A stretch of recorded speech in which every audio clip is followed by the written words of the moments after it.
This is ContraZoom. Where we go back and forth about film. I'm Dakota Arsenault. And I'm Rachel Ho. On this week's episode of ContraZoom, we're going to be celebrating ContraZoom. It is the 7th anniversary on April 21st, and this podcast was started by Dakota and I believe another, but we'll get into that in a second, in 2015. So it's been a solid 7 years. I started in on this, I think, about a year-ish ago now. So I'm fairly new to the contrazoompod history. But you might be aware of one of the segments, I guess, on the show called Better Know a Contributor that Dakota does with regular contributors. I've done an episode.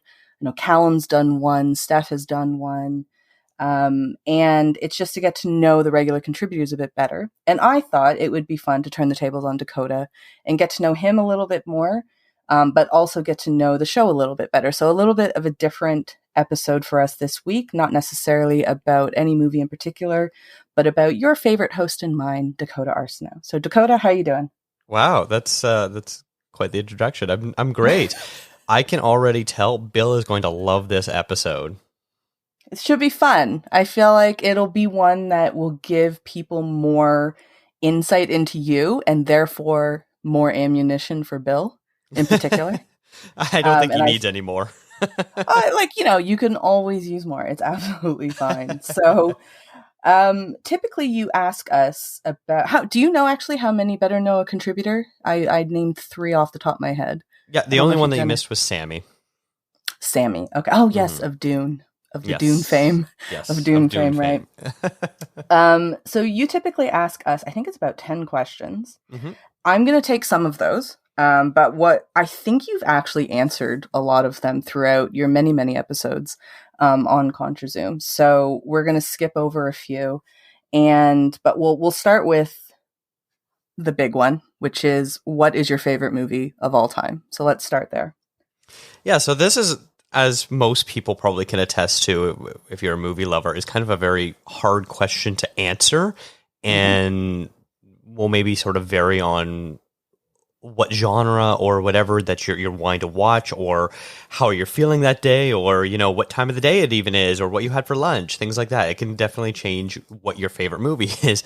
So I always say, whenever I'm asked that, I say I don't have a favorite movie, I have 4 favorite movies, and so it's pretty easy to say that these are the 4 that I think have made a pretty big impact on me and help shape who I am as a movie watcher. And so I would say they are The Life Aquatic with Steve Zissou, Snatch, 12 Angry Men, and Rafifi.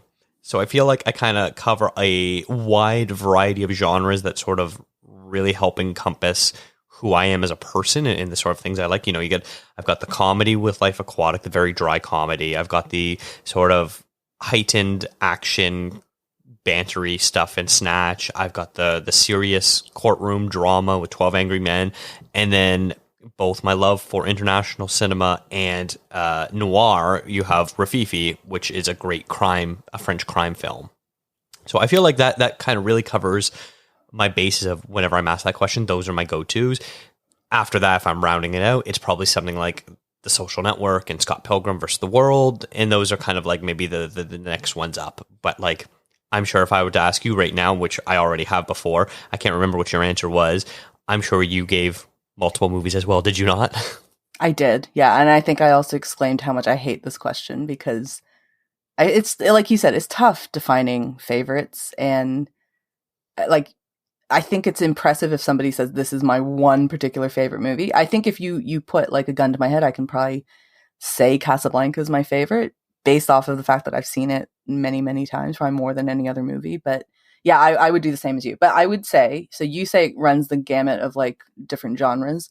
But instantly when you said that, I thought, oh, so this like Life Aquatic covers your hipsterness. Okay. Snatch is bro, like pure broness, because everyone knows Dakota's a real bro. Real bro. And then, an absolute bro. And then I would say 12 Angry Men is like classic. That's like very classic cinema. And that probably looks at more of your cinephile-ness. And then Rafifi is probably what I make fun of you a lot for, which is kind of that international I don't think it's snobby, but I think some people might consider it pretentious or snobby, but I personally wouldn't consider it that. But yeah, that's nice. That's a good, I feel like, solid 4 that does represent you as I know you. So that's check. You've passed. Well done. Well done. You passed my test. The lie detector says that those answers are correct. Yes, those are correct. Those are absolutely correct. And it's very, like, I always find favorite movie, as much as I don't like the question, it is an interesting way of looking at somebody's taste. And like usually a lot of people choose stuff that they like from their childhoods, you know what I mean? Like things like, I know Ghostbusters for a lot of people our age is a big one, because that just kind of is one that you look back on with maybe a bit of rose tinted glasses, but I mean, Ghostbusters is a very good movie. So on the flip side of that, I actually love this question, and you've asked me this, you've asked everybody this, but I really like this question, which is, what is the most underrated movie that you would want more people to see? It's funny. This is a question where I like asking it, but I also don't like answering it, because I find defining what is underrated is tricky. Yeah, true. Because I would say a couple movies from my favorite list that I just said, if you're just a casual movie watcher, you've probably, if you're not watching up to date on your black and white movies, you probably don't know what 12 Angry Men is. Or if you're not big in, watching foreign films, you probably don't know what Rafifi is. And so in that case, they could be considered underrated. But I would definitely not consider 12 Angry Men an underrated movie by any stretch, because, it's one of the all-time greats. Even something with Life Aquatic, it's probably one of Wes Anderson's lesser-known ones, and a lot of people probably only know his most recent big ones, stuff like Grand Budapest and French Dispatch.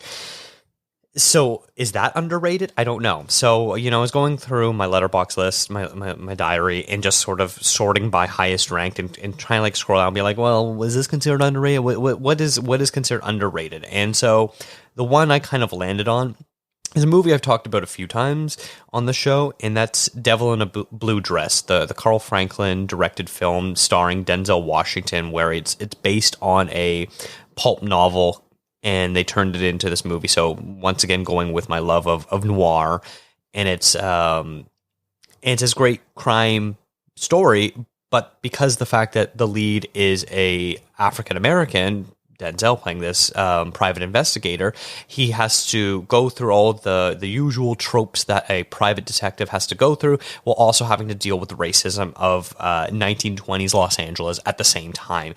So it's got this very unique spin on it, because every once in a while the story's going, it's like, all right, and now hold up, we're going to deal with the sort of the actuality of what someone of this time period had to go through just to live their life. So it's a very fascinating movie. I loved it.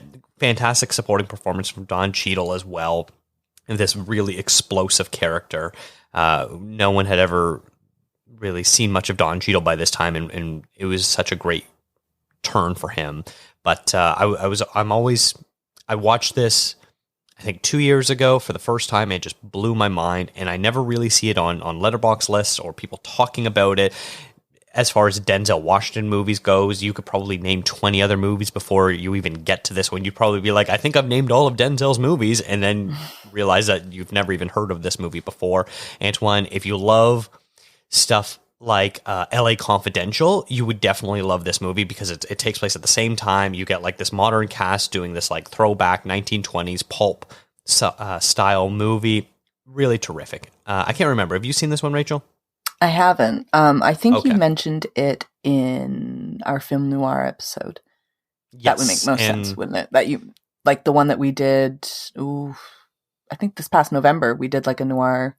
We did a Noirvember episode, yeah. Noirvember. I think you mentioned it in that one, and I remember thinking, I thought I've seen most of Denzel's stuff, or at least I know of Denzel's stuff, like because he is one of my favorite actors, and that one. But I mean, I think a big part of it probably has to do with the fact that it is Denzel Washington, and because he has so many great movies, and they've done really well, like at the box office. Like he kind of came of age as an actor during a really good time, because his movies that could be considered a little art housey they're actually like blockbuster films. Whereas today, I don't know if he would have gotten that same box office success. So I think a movie like what was it called again? Devil in a Blue Dress. Devil in a Blue Dress.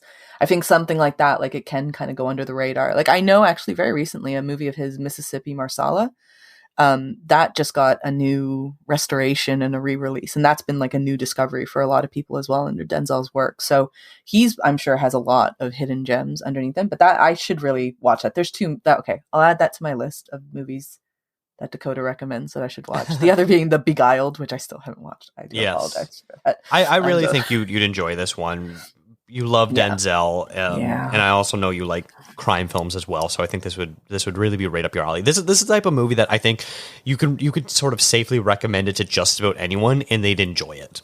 It's one of those type of movies. That's nice, and I feel like we don't have enough of those these days. Do you know what year the movie's in? It sounds like a kind of 90s movie. Yeah, it came out in 95, so it was kind of right at the start of when Denzel became a leading man, and this movie did terrible at the box office. They originally planned to make multiple films of this character that he was playing, Easy Rollins, and it just bombed at the box office, and the director, Carl Franklin, was always so disappointed that he never got a chance to make another one, which, hey, at this point, I would still love for there to be a sequel to this. Because you can pick up, 20 years later, what is this private investigator up to? Now that Denzel's older, things like that. What's happening with this character in his life? So I would still be down for it, transporting to 1930s or whatever, 1940s. That'd be really cool, actually. Like that'd be a nice revisit. Denzel doesn't seem to be working as much as he used to be, but maybe that's something that he would be willing to dip back and do. We could make it happen, you and I. Yes, of course. Denzel, if you're listening. Yeah. Oh, yeah, Denzel, if you're listening. We can fund with our savings, which probably isn't very much, but we can do what we can with. I'll throw $20 in. I got like $50 on me right now. Yeah, okay. I'll do 50. I'll match you. Yeah. Canadian, mind you, Denzel, if you're watching. This is all Canadian currency, so. Yeah, so this is only going to be like $37 American. Yeah, it's a real shame, isn't it? The economy is just crumbling around us. That's an awesome pick, though. I really like that. I know, even though you've mentioned it on the show before, I think it's one just because it's Denzel. I feel like I don't know if anybody would think that Denzel Washington has an underrated movie, but like you said, the word underrated can be. It means different things to different people. Yeah, of course. Like there are movies that I think some people think are absolutely terrible. And other people go, hey, like it's actually a really good movie. Or it just didn't get enough eyes on it. And that happens probably more times than not, is good movies just don't get enough eyes. But that's awesome pick. Okay, so we're going to move to our last one, which is not our last question of this whole episode, but the last one just of your own personal movie taste. And I think you might have covered this in the first question I asked you about your favorite movies. But if you could choose one movie of all the films that you've seen, probably when you were a kid, what is the movie that made you fall in love with movies? Now, am I allowed to be a little difficult and sort of make it a bit of a story? No, of course not. Okay. No, sorry. Yes, you can be difficult, and you can. So I would say, as you're younger, you're sort of watching things that are geared for you, kids movies, so you're not really realizing what a movie is. You go to the theaters and you watch a Disney movie or whatever, and you're like, oh, this is really cool, I enjoy this, but you're not really thinking about the craft behind it. Or you're watching stuff that like your family is watching, and so you're maybe not even getting what the subject matter is even about, because you're just so young and you're not able to sort of process. You just like, yeah, I'm enjoying watching something that my parents like, so I like it too, sort of thing. So I would say, after you pass that era, the first thing for me was when I was young. I don't know how young I must have been, maybe 9 or 10 years old, maybe a little bit older. My mom borrowed from the library. We do that lots, borrow movies from the library, and I was sort of curious, and so she decided to pick up, I don't remember what order it was, but North by Northwest and The Birds, 2 classic Hitchcock films. Wow. And so we watched them, and that was sort of the first like real eye-opening thing for me, like, oh wow, these are really interesting. I want to watch more of them. And then my mom doesn't like watching horror movies, so she wouldn't borrow Psycho. And I don't think that the library had any other Hitchcock movies that I'm aware of, or at least not ones that were maybe appropriate for someone as young as I was, because it could be quite suggestive as well. If you go back and you watch them, they're like, wow, these are a whole lot of innuendos you're throwing in here. Even North by Northwest, which is at times a pretty horny movie itself. But yeah, so those two would be the start. But then I think the first one for me that like really was like, oh, this is my calling, this is what I'm really into, is probably when I watched 12 Angry Men. I don't remember how old I was the first time I watched it. I'm pretty sure I was maybe in like early high school, maybe grade 8, grade 9, something like that. And that was just something like, I was like, wow, what is this movie? What are these performances? How are you able to have something that happens in a single room and I could be so enthralled by it?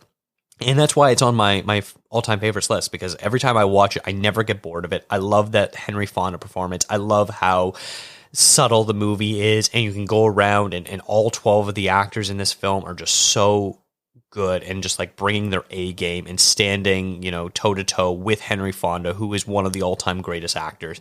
And so that would probably be the actual first real movie where it really made me fall in love with movies and the act of movie making, and me wanting to know more about it. Like, oh, who is this Sidney Lumet guy? Who is Henry Fonda? What is all this sort of stuff going on?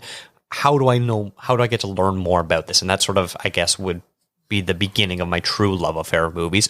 But it had to have started first with the 2 Hitchcock films in order to start that inciting incident later on, if that makes sense.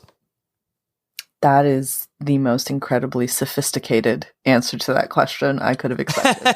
I thought it was going to be something like, I don't know. I mean, mine personally would be like Jurassic Park. And that's because, it was such a spectacle, and we were of an age where that was like filled with quite a bit of wonder. And not to say that Jurassic Park isn't a solid answer to that question too, but it's like I was expecting something along the lines of a Jurassic Park or maybe even a Disney movie, like you said earlier, like that. Those are the kind of movies we watch. But of course, I'm talking to Dakota, and I was pretentious even as a child. Yeah, it's gonna be Hitchcock movies and 12 Angry Men, and that's incredible. So I think I'm trying to rack my brain here, but since we're on topic of Hitchcock, you did mention like when we did back in December, we did a this or that episode, and I was kind of grilling you on directors. Did you pick a Hitchcock movie, like your favorite Hitchcock movie? That's a tricky one, because I would say the best is Vertigo. Right. Oh, yes. Okay, you did answer this. So yeah, that's a tricky one where I think that is probably his best one. If I'm just wanting to have a good time and like throw on something that I'm gonna like have fun with the afternoon, Vertigo isn't that one, because that's such a deep and intense film, in one that's so layered, and you can't just like throw that on for fun. There's other ones, maybe Rear Window, Psycho, Strangers on a Train, that are my idea of like a fun time sort of thing. It's funny, I have thrown on Vertigo just for a casual afternoon watch before. Really? Interesting. To me, it's like it's a real light entertainment. No, it's not. But it's just one of those movies that I think, I can throw that on really easily. But that makes sense. Birds, to me, it's funny you mentioned that your mom didn't want you to watch like horror movies like Psycho and those ones. But like, to me, Birds is one of the freakiest of Hitchcock's movies. And that might just be my own issue with Birds as an animal. But I think Birds is a freaky, freaky movie. And I don't think I would have done well with it as a kid if I watched it as a child. Yeah, I'm pretty sure North by Northwest was the first one. And then that's a good one to start with, though, I think, especially for like a young kid, even though you say like there is a lot of suggestive language and dialogue. But I mean, like, as kids, you don't register that kind of thing. No. Like if you look at some of the lyrics that we were singing as children, like for pop songs, like from Spice Girls and O-Town, those are the two that I can think of. We didn't know what the hell we were talking about. So no. I feel like it kind of goes over, but it's fun enough that like North by Northwest has that, and it's got the Cary Grant fun of it as well. So it's like, that's a good movie, I think, for kids in a way. Yeah, I think if I'm remembering correctly, I think that one was first. And then it was, hey, this guy is kind of known more for, scary thriller movies. Do you want to keep going in that direction? And I said yes. And so I think The Birds was sort of the follow up to that. We're like, hey, this is more his style being explained to me. I do think that Birds to me is a very Hitchcockian, like that. I know probably Psycho and maybe Vertigo, like we were talking about, might be more distinct with him. But for me, Birds was always Hitchcock's thing. Like if I want to introduce somebody to Hitchcock, I would show them Birds first, probably, because I think it's freaky, but not in an obvious way, I suppose. Like it kind of gets under your skin. Actually, it is obvious because birds are freaky. I don't like birds. I don't like them. Okay, so let's change gears here a bit, and we're going to talk about the podcast itself. So, like I said at the very beginning, you started this podcast 7 years ago. I know that you've had a few other co-hosts come in and out of the show, but do you want to let's talk at the beginning. What made you start a podcast to begin with? Sure, yeah. So back when I was employed at Live in Limbo, a music review website mostly, we also did film reviews there. There was another guy who worked with me there who was also a really big movie buff, and so it was great. We would, every time we would see each other at concerts and whatnot, the topics would shift from music to what was happening on stage to movies. And so anytime you get sort of two movie nerds together, you don't really have to worry about what your conversation is going to be about, because you're just going to start listing off random movies and be like, oh, have you seen this? Oh, what do you think about that? What do you think about this? Have you seen this yet? Blah, blah, blah. What are you watching lately? What do you plan to watch? So it was such a natural, easy conversations to talk with him. His name is Andreas Babiolakis. He's a very intelligent film buff as well.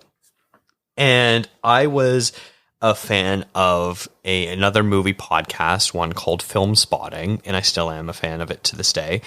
And I was like, hey, I can kind of probably do something like this. I had wanted to start a podcast before. I wanted to do a music one before, and it never got off the ground with a different friend. And there was already a podcast on Live in Limbo called Capsule. And so I had approached Sean Chin, who's the owner of the website. I was like, hey, Sean, what do you think about Andreas and I doing a film podcast? He's like, that's a great idea. I love it. Let's do it. Because I wasn't too sure how much he wanted to branch out into non-music related things. So from there, Andreas and I kind of like spent quite a bit of time talking about this. We also had our day job. We worked together. So we were able to kind of like brainstorm and bounce ideas off each other at work as well. And so that was sort of the genesis of it all, and trying to figure out what kind of a podcast we want to be. And right from the get-go, I didn't want it to be a movie of the week sort of show. And not that there's anything wrong with that. I listen to some terrific podcasts that do movie of the week shows, but that's just not what I want to do. I want it to be sort of more focusing on, being able to jump around, do different sorts of subject matter. At the time, one of the big things that we really wanted to do was watch all the best picture winners. And so that was sort of the big first project that we were like, hey, let's sort of alternate. Every once in a while we'll go decade by decade, ranking the best picture winners, ranking them within their decade sort of thing. And obviously, because doing something like that has a lot of homework, because you have to watch 10 movies in order to do a single episode, we decided to break it up and be like, okay, we'll do it every 2 months, 3 months, something like that, however long it will take us to get through this homework. And so that was our big first project that we really wanted to tackle. And it ended up taking us quite a long time. Andreas left the show before we even finished it, and Steph ended up taking over as being my guest to watch all these best picture winners. So because she was already sort of watching most of them with me, I think she would only miss maybe one or two per episode back when I was doing them with Andreas. So it was a pretty natural conclusion where she was interested in watching them. She enjoys watching Oscar stuff with me still today. So it was a very easy sort of, hey, do you want to come on board and do this with me? The tricky thing was coming up with a name. And that, it's always so hard coming up with a good name for, a band, a movie, a podcast, whatever it is, because that's what you're putting out there. That's what you're branding. That's what you want people to, think of and associate with you, that it's easy to remember. It's easy to say, all that sort of stuff, which is, I'm no marketing person, but I know what you need to do in order to make something, a name successful.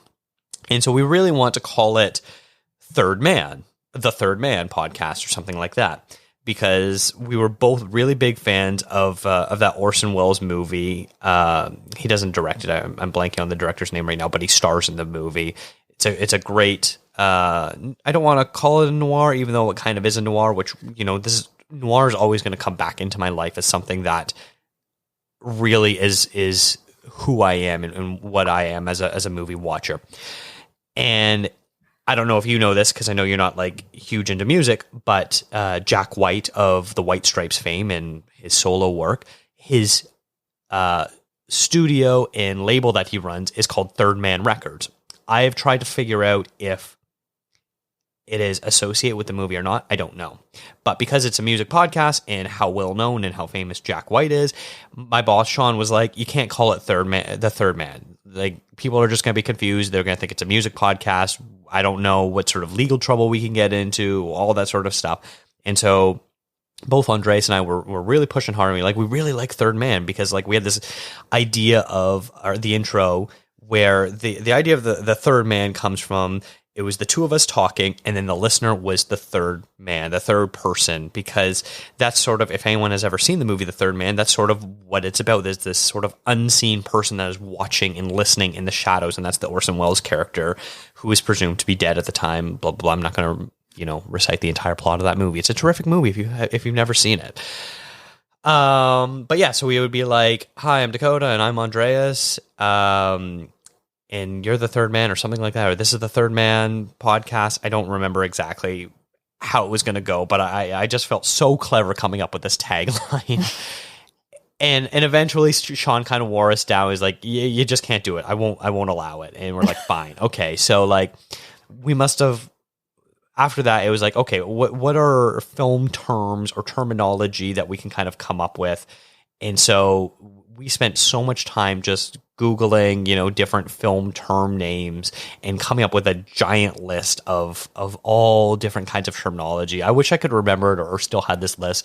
Most of them, right away, you look at them and be like, I'm going to write this down, even though I know it's a no, it's a stupid idea, whatever, blah, blah, blah.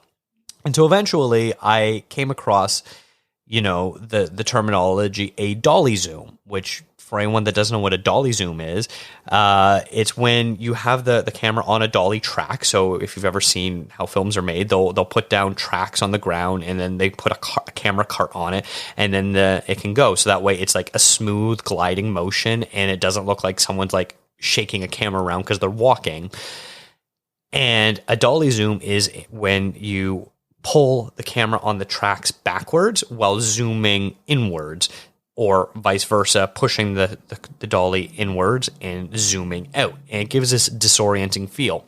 Most notably, it was created by Alfred Hitchcock in Vertigo in the famous bell tower sequence when James Stewart looks over the bell tower and his vertigo kicks in, and then all of a sudden the tower looks longer and shorter at the same time, and it makes you almost feel like you want to throw up. It's just such a disorienting thing. And then famously reused many times over, most notably in Jaws, on the beach scene when Roy Scheider's character thinks he sees the shark in the water, and it does this crazy zoom in.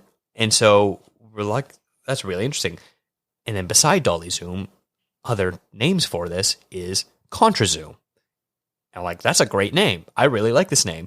So that sort of was the one that we kept going back to. We're like, this is a really cool name. I think it really works. It's a film term. It stands out. It's different. I've never heard anything else called this before.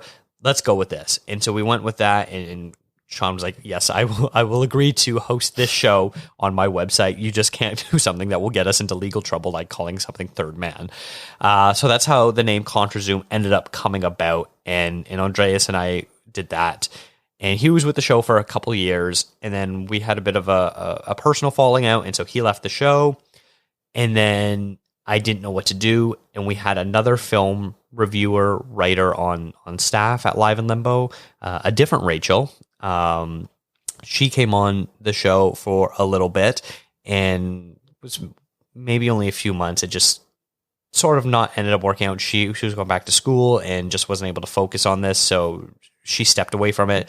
And then from there, I just kind of went through a rotating group of people of people I can have on, including you at one point.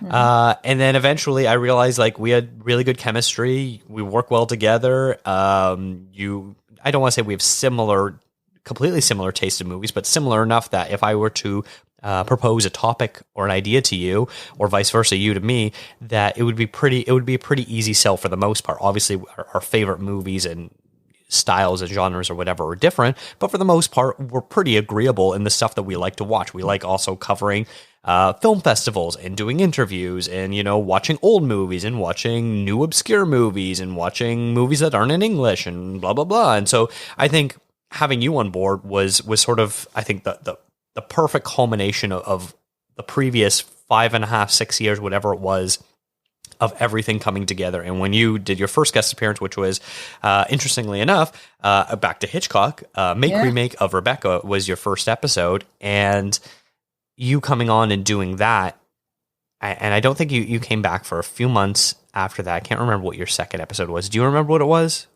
It was in time for Lunar New Year, and it was like a celebrating Asian American cinema. Right. Yes. Because I had done the 2 episodes with Naomi around the same time about celebrating Japanese cinema.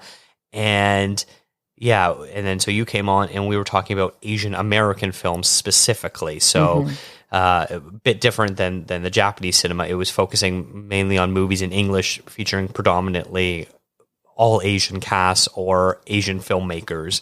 And so I think that was a really great one because you had taught me so much and exposed me to some really interesting new movies that I hadn't seen, specifically something like Better Luck Tomorrow, the Justin Lin film.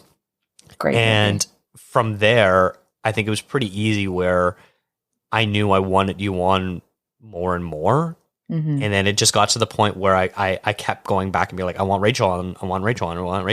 Why don't I just make you the permanent co-host? and it just like, it worked so well. And this past year and a bit, I think since you've been co-hosting with me, I think they've been some of the best episodes we've done, frankly. Oh, that's nice.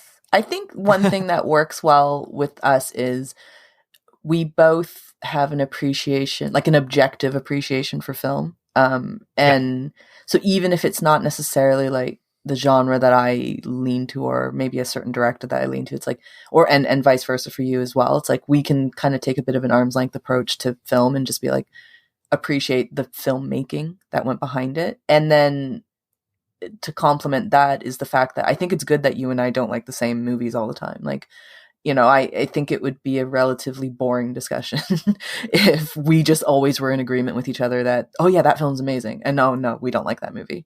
So I would say more often than not, we usually are in agreement though. I think we both can find, like, we both agree on what makes a movie good. Like, I think that's the case, but I think in terms of like, what is, like, I would even say like the 4 movies that you said compared to like my 4 movies, like I think those 2 people look very different on the surface, kind of thing. Like if I were to give a 4, it would probably be like Casablanca, Lion King, Sound of Music, and Speed, and those would be different enough to your picks that it would be like you would think you're talking to 2 very completely different types of movie lovers, but in fact, like I think we're very aligned in many ways. But I think that that's what works, is like we have the objectivity that I think that you do need because we don't review films all the time on here, but like we both do that like on occasion, whether it's writing it or, when we're talking about especially film festival coverage. And so I think when you're able to be objective, but then add in your own subjective preferences, I think that that's what makes for an interesting film critic in general. And I think it's good that you and I, it's not that it's good that we agree on the objective, but I think on the objectivity rather. I think it's helpful, like that we have a diversity in opinion. And like you, I think, are actually much more well-versed on like European cinema as well. So it's like you can bring in that stuff and it's interesting to me anyways. Like I learned a lot from you. Like I've picked up a lot of movies and probably watched some stuff that never in a million years I don't think I would have watched it. Not because they're not good movies, but it's just because there are a lot of movies out there and it's tough to know what to watch sometimes. Like, and I saw this on Twitter. I don't know who you were responding to, but somebody kind of I think, posted up a question. I don't know who this was, but they were basically saying, like, I'm trying to watch a lot of old movies, but I'm also trying to stay up to date with new ones. How do you do that? Like that, because it is really, really tricky when you're constantly trying to watch what's been released in 2022. You know, like you want to make sure you're up to date, but at the same time, making time for the older films. Because you know that, and like that's, I think the other thing is you and I both appreciate the fact that we don't get the movies that we have today in 2022 without a lot of the movies from, and a lot of filmmakers from the 30s and 40s and 50s, you know. And I think it's also good you and I don't mind black and white movies, because apparently some people do not like black and white movies.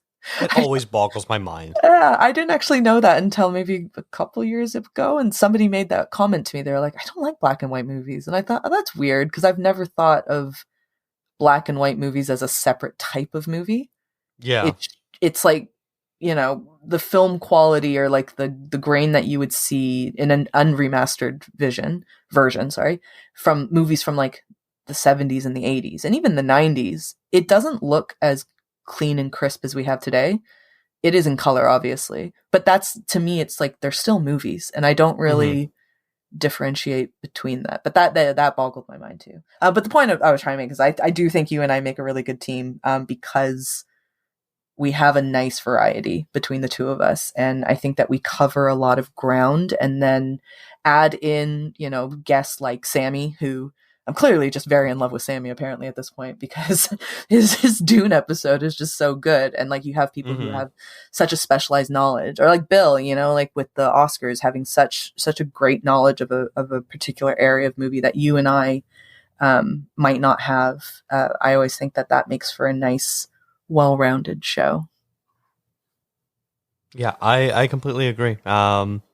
We complement each other well, because we know we have our blind spots, and I think your blind spots match up well with what I know, and my blind spots match up well with you know, and so we're able to have good discussions. I'm really liking with our A24 retrospective series, when we do our double bill pairings, how often the movie that I pick or the movie that you pick, the other person hasn't seen it. And I think that's great, because it's so crazy that you can think of a movie to do a double bill, and the fact that both of us have seen so many movies, and you look at it and you can come up with two completely different answers, and both of them are like very acceptable and valid answers of what this would make a good double bill pairing objectively. And also very representative of like who you and I are as movie watchers, and like where our... my pretentiousness. Yeah.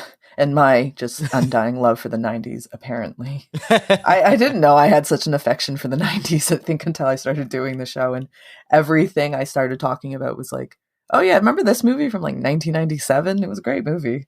And I was like, oh, I think I like the 90s more than I'm very nostalgic for my childhood, apparently.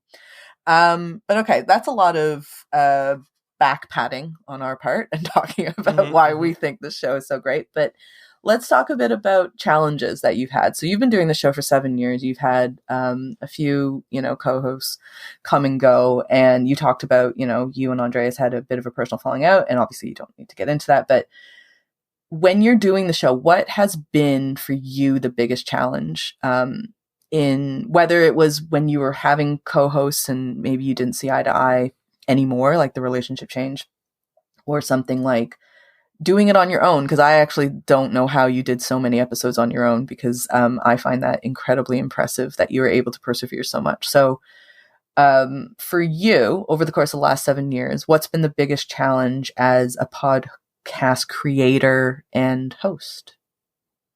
I think it has changed over the 7 years. What was a challenge for me at the beginning isn't so much anymore, and new challenges sort of emerge, because this will never be a finished product. Obviously, if we ever stop the show, it's finished in the sense of it's done, but it's not finished in the sense of me wanting to ensure that the quality is always improving, that it's always interesting, that I'm able to make it as professional sounding as possible, all this sort of stuff. So in that sense, I feel like anytime I feel like I've sort of mastered a technique or way of doing it, there's a new way of doing things. You know, if I really want to, you know, right now I'm sitting on my bed in my bedroom, speaking into a microphone with a laptop on my lap. If I had the money, I would love to set up like a more of a personal studio space and have even better sound quality, and, you know, make sure that all of the guests always have the best of high quality microphones and all this sort of stuff. You know, that's sort of beyond the scope of what I'm able to do anyways. So that's not really a challenge in the sense of, would I like to do it? Yes, but that's not really a feasible thing. So in the sense of challenges, I would say in the beginning, it was consistency. If you look, I re-uploaded all the shows, and if you go to contrazoom.com, you can see I backdate it when they originally were posted. So you can see the original days that they were posted. And if you look at that, you will see that they were not consistently coming out. Originally, we tried to do it bi-weekly, but there would sometimes be a month and a half without a show. Mainly because we didn't have time, we didn't have an episode idea, all this sort of stuff. So consistency at the beginning was the key. I know the biggest thing you need to do when you have something like a podcast is have consistent releases, so your audience will always know when your show is coming out and what time. And so for the last few years, it's been a Tuesday release that we do. And so I usually soft launch it on a Monday, and then it comes out on Tuesday, where we start promoting it. But the other thing is we've been able to start doing weekly episodes for the last year and a bit, almost 2 years, I would say, actually. Basically since the pandemic, I've been able to adjust to doing a weekly schedule. And there's been quite a few times where I'm like, oh man, I have no idea what we're going to do in 2 weeks. I don't think we have the content or the time or stuff like that. And for some reason, we've always managed to stay on track. There's been, you know, a few times where, like, around Christmas, we'll take a little break just because, you know, we both have way too many things going on. I'm not going to force you to sort of, you know, hide out at a family holiday get together to record an episode for us to talk about some dumb movie or whatever. I'm never going to do that. We're not getting paid to do this. If the day comes that we're raking in money, that's the day that I'll be like, no, Christmas Eve, we're recording an episode. I'm paying you to do this. But until that day comes, you know, if we're unavailable to do things, we're going to make sure we take the time and step back and do that. But I think otherwise, we've been very consistent. So that was the big challenge at the beginning was being consistent with it. And then also coming up with episode ideas that are interesting. I often have people be like, "Oh, you should do an episode about this or whatever." I was like, "Yeah, sure, but like what's the actual hook of it? Where's the meat of the conversation going to come from? You just throwing a movie out and being like, "Hey, we should talk about this movie." Great. What's it relating to? What's the context? Because usually anytime we do, you know, focus on a single movie, there's a reason behind it. And I'm not just talking about our A24 retrospective, but that's something where we're taking a single movie, but we're tying it back to the theme of covering all of A24's movies. If it's something like Dune, it's because it's a new release and we're tying it back to how the fact that it's a remake. Yeah, I'm blanking. I can't think of any time that we've just reviewed a movie for the sake of reviewing a movie, because when we talk about movies, it's no, it's not. Yeah. And that's something that's always been sort of tough when I'm trying to like get guests, and I'm like, hey, I'd love to have you on. If you have any ideas, let me know. And I don't know if they get what I'm asking or if they get what the show is about. So sometimes booking guests can sometimes be hard to do in that sense. I basically, when I want people to come on, I have to approach them with, this is the plan. Is this something that you are interested in? Would you want to talk about it in this format directly? And so that was sort of a bit of a challenge as well. And that was something that was really tough when I was doing it on my own, was finding people that I could, you know, have conversations with when it's only me coming up with the ideas and I don't have someone else to bounce ideas off. So that was a little tricky. back then I was also doing it bi-weekly still. And so I was kind of going back to the same 4 or 5 people where it was like, hey, basically about once a month, once every 2 months, I'm going to ask you if you can come on. And so that was sort of easy where I wasn't asking a lot of any one individual person, but as a whole, it made it a bit easier for me to spread it out. And then I'm always wanting to make sure that this, more than anything, I want the audio quality to be good. I listen to some podcasts where it doesn't matter how interesting they are or how good the discussion is or how smart the hosts are. If their audio sucks, it can be a real slog to get through. And so finding the right mixture of equipment that I use in recording equipment that we use and having someone like you that has solid audio as well, where it all sounds like, I don't think this sounds like we're in a professional recording studio, but as close as we can get there for being an independent podcast that does not utilize that sort of equipment. And so I'm very proud of the sound quality. And anytime someone compliments me on that makes me more happy than just about anything, where they're like, oh, your sound quality was excellent, I really enjoyed it. I'm like, yes, that means I'm still nailing it. And that's something I always take pride on. I think that's like the music side of you. That's like the music kind of bit of you where you're just like, the audio needs to be top quality. Exactly. And in learning how to edit in things like trailers, or if I'm inserting audio clips, sometimes we'll talk about interviews or whatnot, or moments that happen, and I'll splice that in. And knowing how to do that, I'm completely self-taught on all this stuff. I edit on GarageBand, and I know that's probably not the best way. I know a lot of people edit on Audacity or similar programs like that make podcasts. But I'm completely self-taught. I don't remember if I watched any videos or not. I maybe did. I use very minimal, techniques with my editing. It's mostly just playing with the audio levels and things like that. But I love when I'm able to, if you make a joke and I'll, insert the actual movie that you're quoting at the same time. I'm always proud of that and give myself a little pat on the back, and I'll like wait for someone to notice and be like, oh, hey, I enjoyed that moment. You're like, yes, completely justified. All I need is one person to notice that I did it, and then that sort of makes my day. So I really enjoy,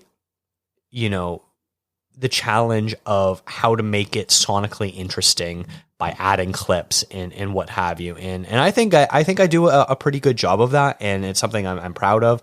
I don't want to be like, oh yeah, I'm proud of how intelligent I sounded on whatever. No, I'm proud of the techniques that I could do, where I can be like, hey, this is something I learned and implemented myself. And so that would be an ongoing challenge of one that I really enjoy trying to overcome. And I think now at this point, the biggest challenge is keeping the consistency of doing it every week, the fact that we're able to do that. And I think what makes, going back in a roundabout way to the last question of complimenting you, is how helpful it's been that you have been there to help brainstorm ideas as well. And that was something that Andreas wasn't always great at. It was a lot of me doing it. Rachel Rose, the original Rachel, never came up with any episode ideas. When I was doing it by myself, I basically was obviously coming up with all the ideas myself. Sometimes I would have a little bit of help, like if like Sammy would be like, hey, this is coming up down the line, would you want to do an episode about this? Stuff like D23 or different Marvel things. It would always be like, oh yeah, great, that's a fantastic idea, Sammy. I'm going to utilize your skill set and try to make an episode around that. So if you listen to any of those episodes from that era where Sammy was guesting more frequently, you'll definitely see his influences on the show.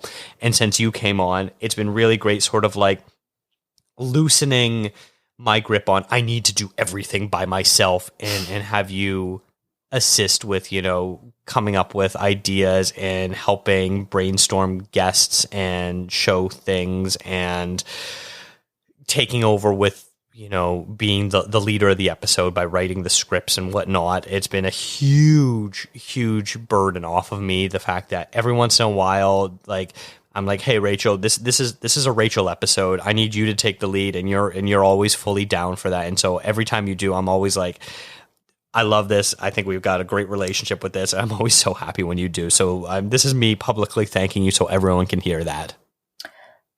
You're welcome, Dakota. And ironically speaking, I didn't realize I needed to do an introduction for this episode.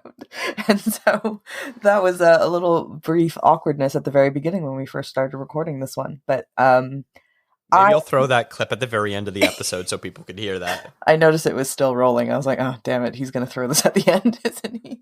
It is ironic that, yeah, I mean, I enjoy doing that stuff, but I don't know why. I just completely skipped my mind that I probably should write an intro for this episode. But one thing I want to talk to you about that I've personally genuinely always wondered, and I don't think I've ever actually asked you, I don't know why I've never just asked you this. When you were doing it on your own, what kept you motivated to do it? Because speaking from myself, like if it were just me doing it, and you can you talk about inconsistency when you guys first started, and I struggle with that myself. Like I've been doing more and more film criticism and like interview writing and things like that, and I find it really tough to be steady and consistent because you have a day job and you're trying to do other things, but it's so tough when you're on your own sometimes. And I don't know how you continued on to even get to the point where it's like you and I started doing a show together. Do you know what I mean? Like, because there was a gap where you were just doing it by yourself. And so what kept you motivated to keep on persisting and keep on doing it? Even though I know it must have been incredibly difficult. Yeah, that it was for a little bit. It was something that was very difficult, and I think the biggest thing is I didn't want the show to end. I really enjoy making this podcast.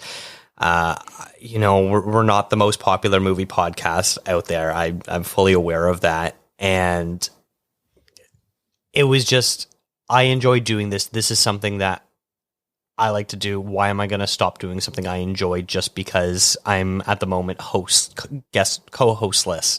I guess is the best way to say it.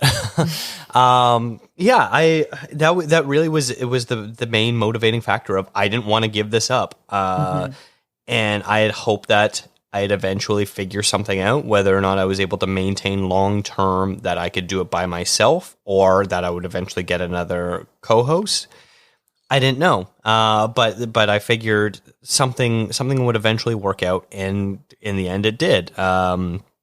After I left Live in Limbo, I was briefly partnered with Aesthetic Magazine, their website, another music-based website, and it was someone that was excited about having me on their brand as well. So I think having someone else sort of believe in you makes it a lot easier to continue because you can have your own self-doubt, but if someone else is expressing their support for you, it usually makes things a lot easier to do. And so that was that.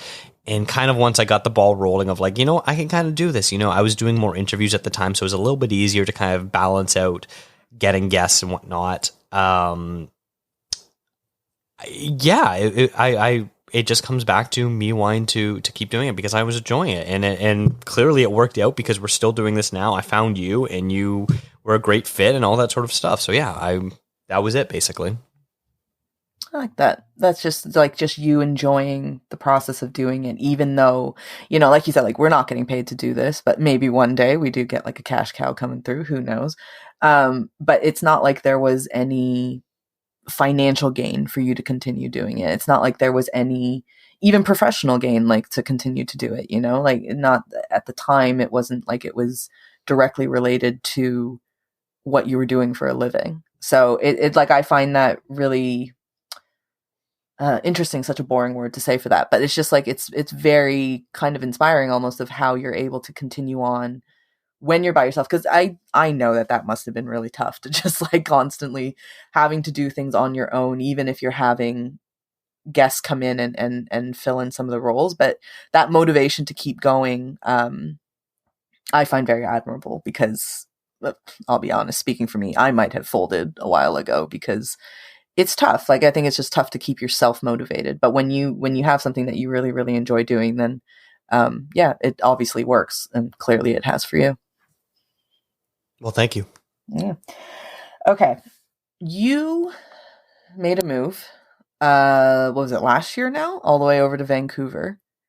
And since this episode is a bit about like a better getting to know Dakota better, Are you naming it Better Know a Dakota? That was just kind of my joke title for the. No, I for think the I'll still call it Bear No Contributor and then put my name after it. Like, So just I've to keep the been formatting the same. in my notes. I've been calling this episode Better Know a Dakota because I think it's funny. But to get to know you a little bit better, I mean, probably one of the biggest moves that you've made, I would assume, in your life has been to jump from moving from Toronto to Vancouver. I don't think we've ever addressed it on the show. I think we have mentioned it a couple times when I was ragging on Vancouver. But do you want to talk a little bit about why you made that move and kind of your thought process behind that and how it's been working out for you? Yeah, sure. I used to work doing e-commerce logistics. That's what my background was. And I lost my job at the beginning of the pandemic and got a part-time job somewhere else, and that was never going to be a full-time thing. I was trying to get back into what I was doing, even though I hated doing e-commerce logistics. It was something I sort of just fell into and was good at it, despite me hating it. And my wife and I were talking about how we kind of wanted maybe a bit of a change in our lives, and we didn't know what that change was going to be. And I have two brothers that live out in Vancouver, and I'd visit them twice before for work trips. And Steph's sister also doesn't live in Ontario either anymore. She had moved out to be with her now husband in Saskatchewan. And so I was like, well, our family's kind of moving all over the place anyways. Like, why don't we move? So earlier in a relationship, we had looked in a few different places of moving, different countries, what have you. And then during the pandemic, after I lost my job, and we were just like, hey, what about Vancouver? And it was like, haha, yeah, what about Vancouver? We should think about doing that. And then we just kind of kept talking about it. And we're like, all right, so are we doing this? It was like, yeah, I think we are. So we had originally tried, it's now almost a year that we've been out here. We had tried about 5 or 6 months before, and we just couldn't secure a place that we liked. And so too many things were falling through, and we're like, this is a sign that we can't go through with this right now. We can look at it after the winter. But yeah, we decided to hold off. And so we did it. We looked again in the springtime, and we were able to find a place that we liked. And so we're like, all right, I guess we're doing this. We're moving to Vancouver. So that was sort of it. And then the other thing was looking for a career change. During the pandemic, my wife was able to work from home, which was very nice. I was working a part-time job, so I could do literally anything that I wanted. At that point, I can work a different part-time job. I can go back to my old field. I could change industries. And so I decided to do something I kind of always wanted to do anyways. I went to school originally for acting. And so not acting because I've no longer do that. But work in the film industry. And so one of my brother's roommates works in the film industry, and he was like, hey, I can pass your number along. I can introduce you to people. I can't get you a job, but I can, do the legwork of introducing you to people. And so we did that. And sure enough, I managed to get work. And in film, if you're a good worker, it's very easy for you to get more jobs. And I think I am a hard worker. So that was the case. So I've been now working in film for almost a year.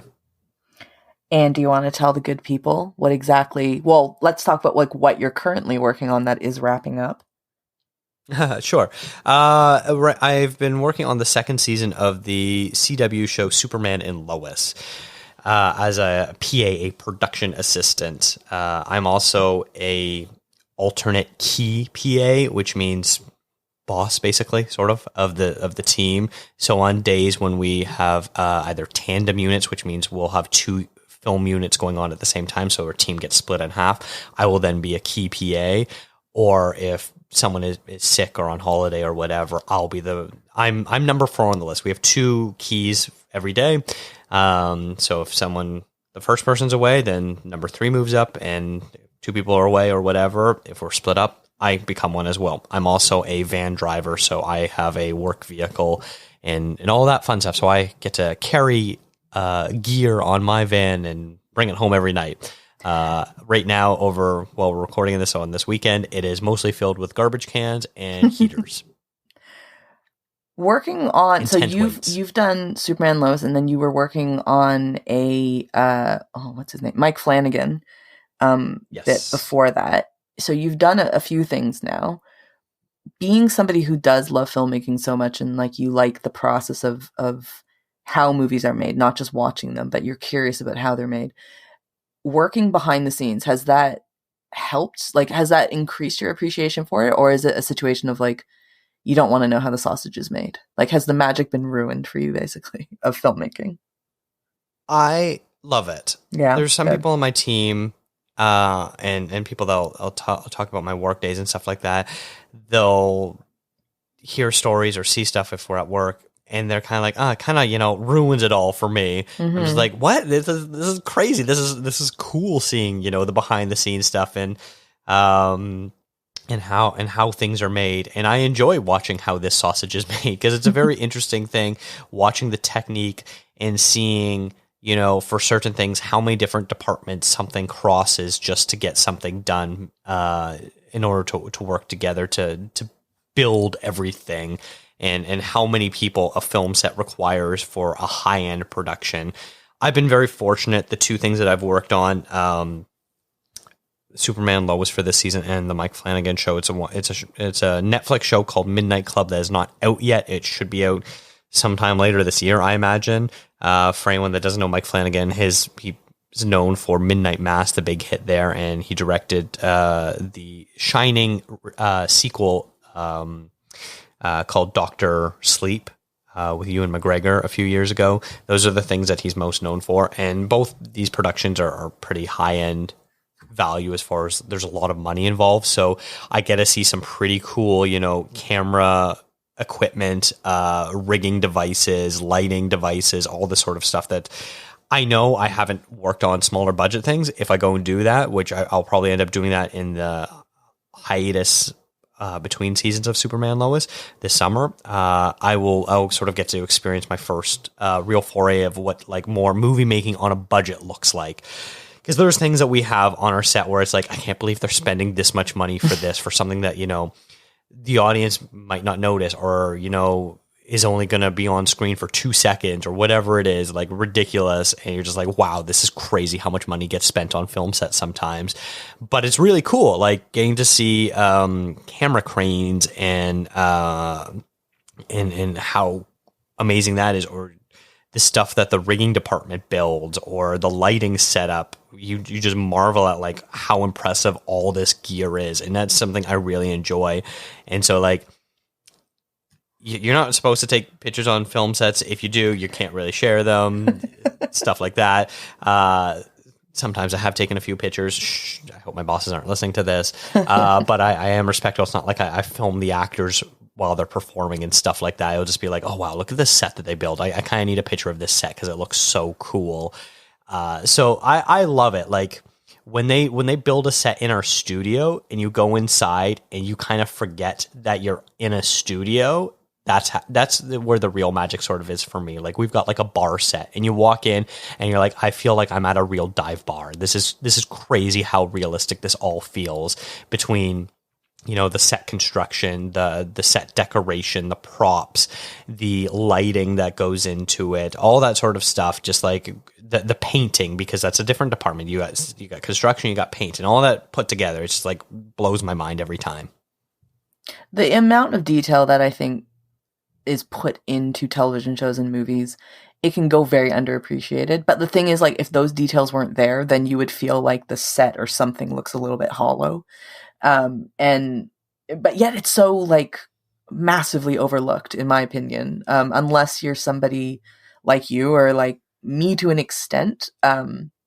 When you really see the details, like, and you stop to look at the details on any given scene, it's like somebody really thought really hard about the way that this bottle was put onto the set, like onto a bar. Like that was someone's job to really, really think it through of where it was going to go, and like what color the bottle was going to be, what angle it was going to be on, and I love that stuff too. I think it's absolutely fascinating. And I always think it's really, really cool that that's what you get to do for a day job now. Like, I know it's not always glamorous, I'm aware of that, but I think it's such a cool way to be involved in the film industry. And I know that you like you started off as an actor once upon a time.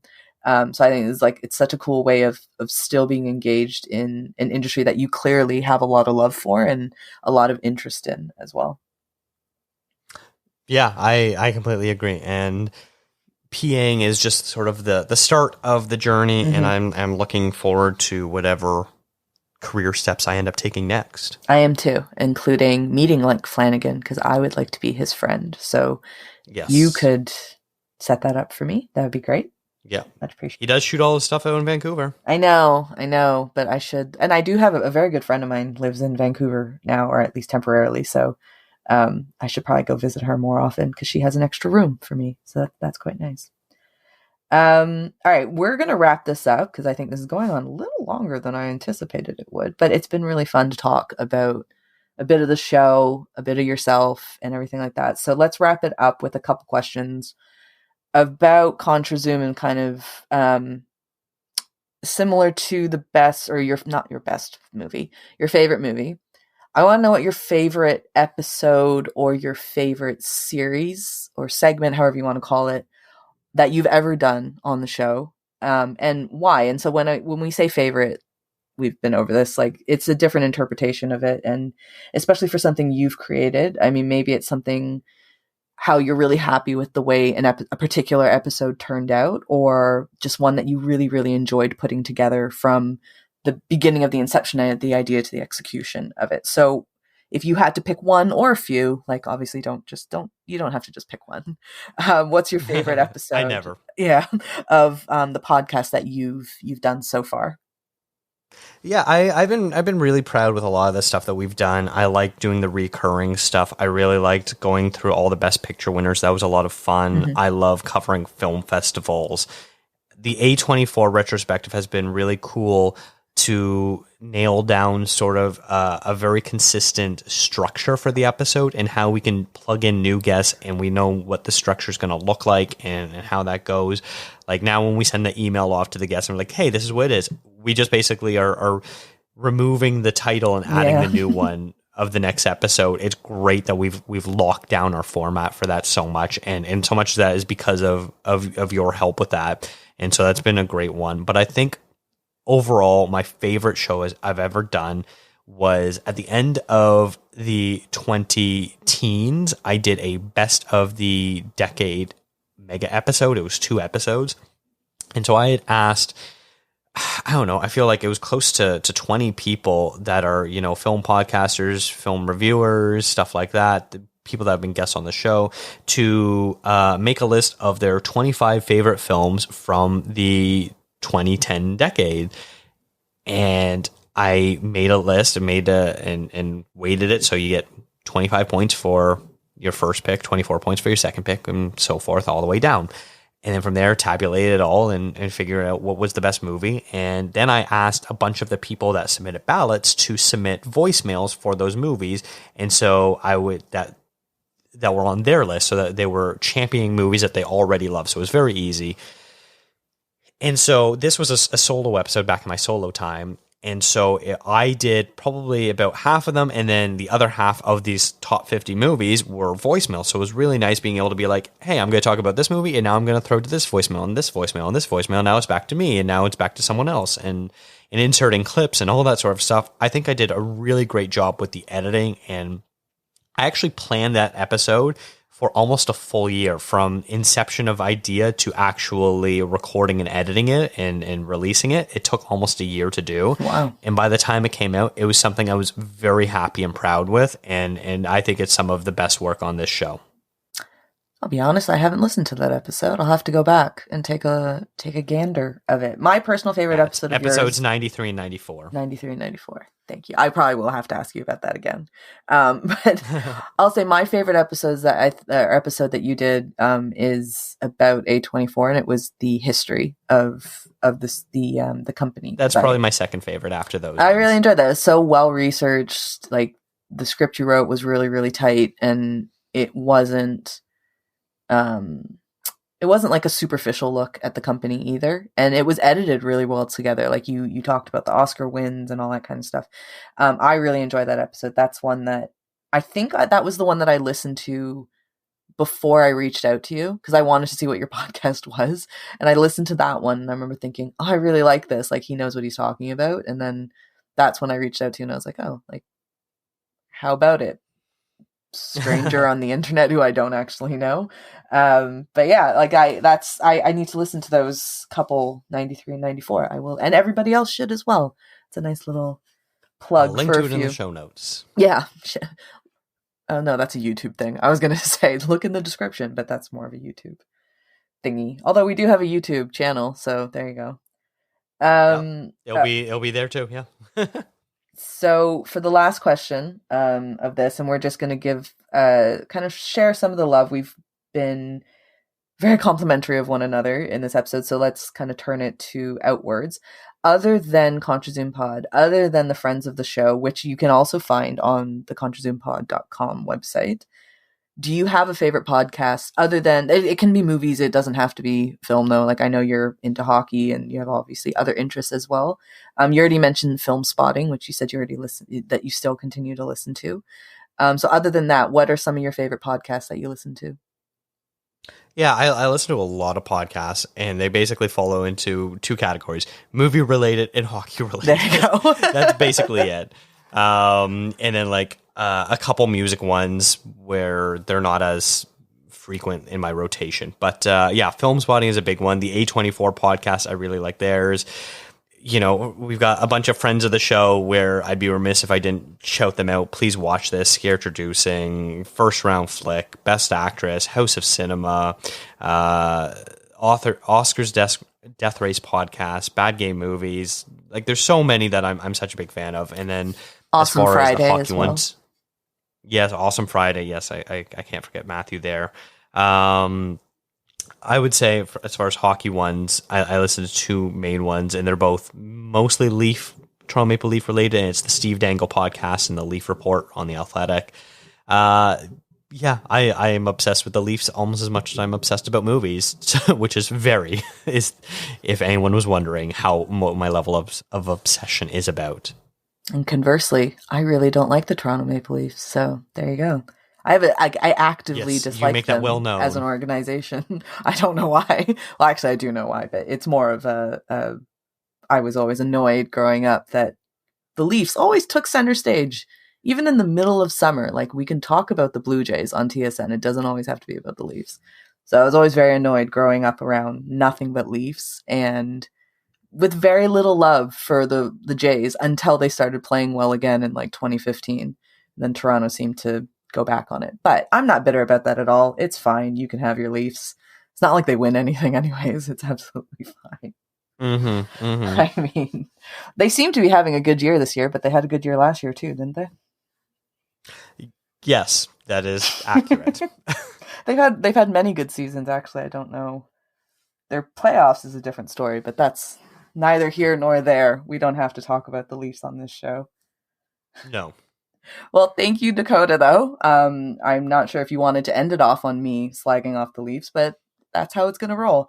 I really enjoyed hearing about it because there's a lot of stuff that, I mean, like I said, kind of at some point in this episode, I could have just asked you about this at some point. And I think I have asked you a few times about different points about the show just to kind of get used to it, or just trying to get a bit more information and a bit more insight.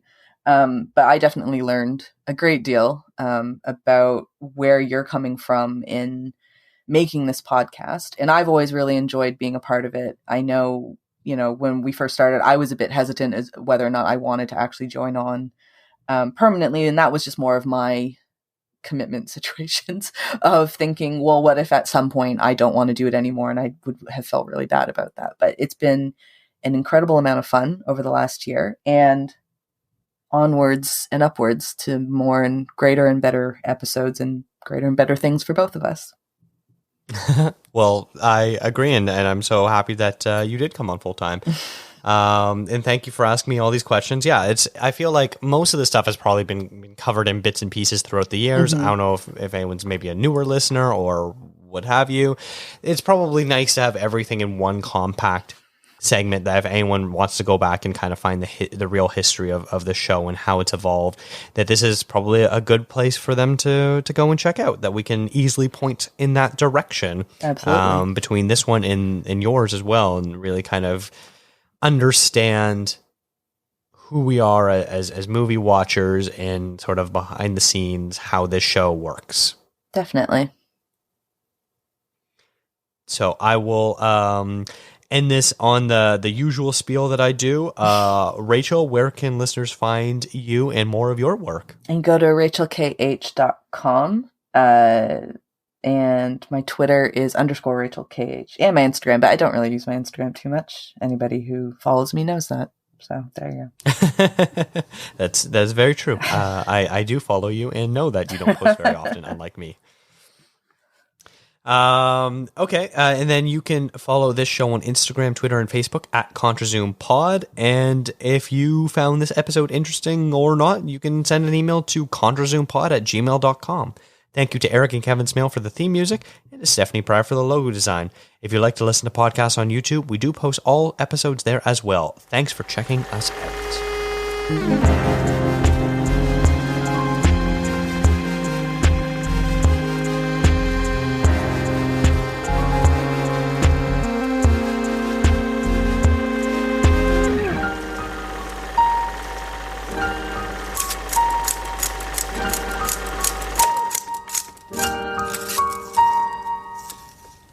This is ContraZoom, where we go back and forth about film.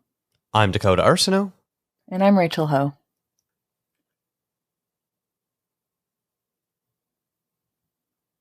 I've got no intro for this. Oh, sorry. Am I supposed to start? Okay, hold on. Can we stop for a second then? Yeah, sorry, sure. I didn't realize